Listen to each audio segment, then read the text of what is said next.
السلام عليكم ورحمة الله. الحمد لله كفى وسلام على عباده الذين اصطفى.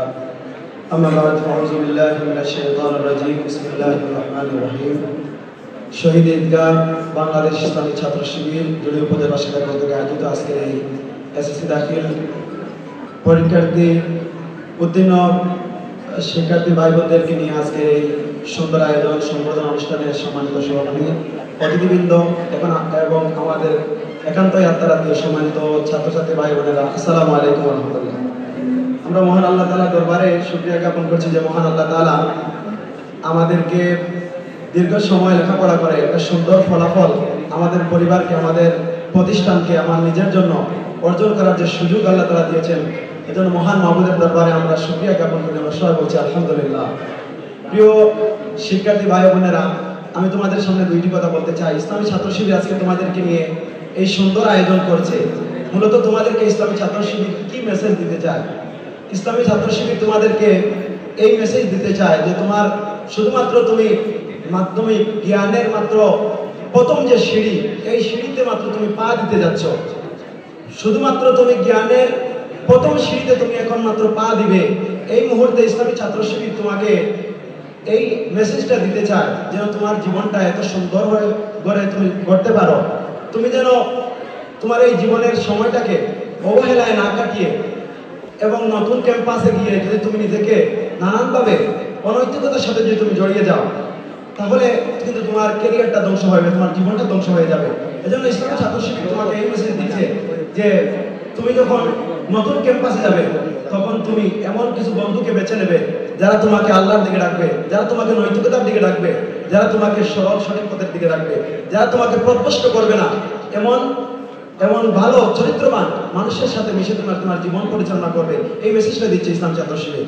ইসলামী ছাত্র শিবির তোমাকে আজকে এই অনুষ্ঠানে নিয়ে এসে এই মেসেজটা দিচ্ছে যে তোমার এই মেধার পাশাপাশি শুধুমাত্র মেধা হলেই হবে না, তোমার এই মেধার পাশাপাশি তোমাকে নৈতিকতা সম্পন্ন একজন সৎ এবং দক্ষ হতে হবে। আজকে বাংলাদেশে মেধার কোনো অভাব নাই, কিন্তু সৎ পরায়ণ এবং ন্যায়পরায়ণ ইনসাফওয়ালা মানুষের খুবই প্রয়োজন। আমরা যদি দেখতে পাই গত ফ্যাসিস্ট সরকারের আমলে ইসলামী ছাত্র শিবিরকে এই রকমের সুন্দর সুন্দর আয়োজন করতে দেওয়া হয় নাই। ইসলামী ছাত্র শিবিরের উপরে বিভিন্ন ধরনের ট্যাগ লাগানো হয়েছে, ইসলামী ছাত্র শিবিরকে বিভিন্ন ধরনের গালি দেওয়া হয়েছে, কিন্তু সকল প্রপাগান্ডাকে অতিক্রম করে ইসলামী ছাত্র শিবির একেবারে ঢাকা বিশ্ববিদ্যালয় থেকে নিয়ে আপনার আমার গ্রামের স্কুল পর্যন্ত ছাত্র সমাজের জন্য কাজ করে যাচ্ছে। ছাত্র সমাজের যত নৈতিক যত অধিকার, প্রত্যেকটা অধিকারের ব্যাপারে ইসলামী ছাত্র শিবির কাজ করে যাচ্ছে। সেই ইসলামী ছাত্র শিবির আজকে তোমাদেরকে এই মেসেজটা দিতে চায়, তোমার মেধার পাশাপাশি তোমাকে সৎ এবং দক্ষ হতে হবে।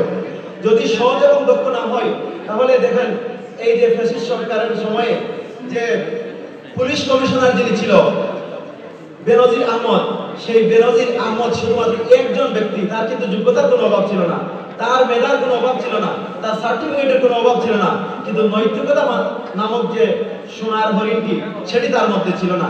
যার কারণে সে এই বাংলাদেশের, এই সোনার বাংলাদেশের 11,34,50,000 টাকা সেই বাংলাদেশ থেকে পাচার করে দিয়েছে। তাহলে তোমাকে কিভাবে হতে হবে? কার মতো হতে হবে? তোমাকে হতে হবে আল্লামা দেলোয়ার হোসেন সাঈদীর মতো, মৌলানা মতিউর রহমান নিজামীর মতো তোমাকে হতে হবে। মৌলানা মতিউর রহমান নিজামী 2টি মন্ত্রণালয় পরিচালনা করেছিলেন, যাকে যুদ্ধ অপরাধের মামলা দিয়ে অন্যায়ভাবে হাসিনার সরকার তাকে ফাঁসি দিয়েছে, কিন্তু তার বিরুদ্ধে অর্থ পাচার করা তো দূরের কথা, এই অভিযুক্ত আনা দূরের কথা, তার বিরুদ্ধে 1 টাকারও দুর্নীতির মামলা দেখাতে পারে নাই। সুতরাং তোমাকে তোমার এই যোগ্যতার সাথে সাথে তোমাকে নৈতিকতার বলে বলিয়ান হতে হবে।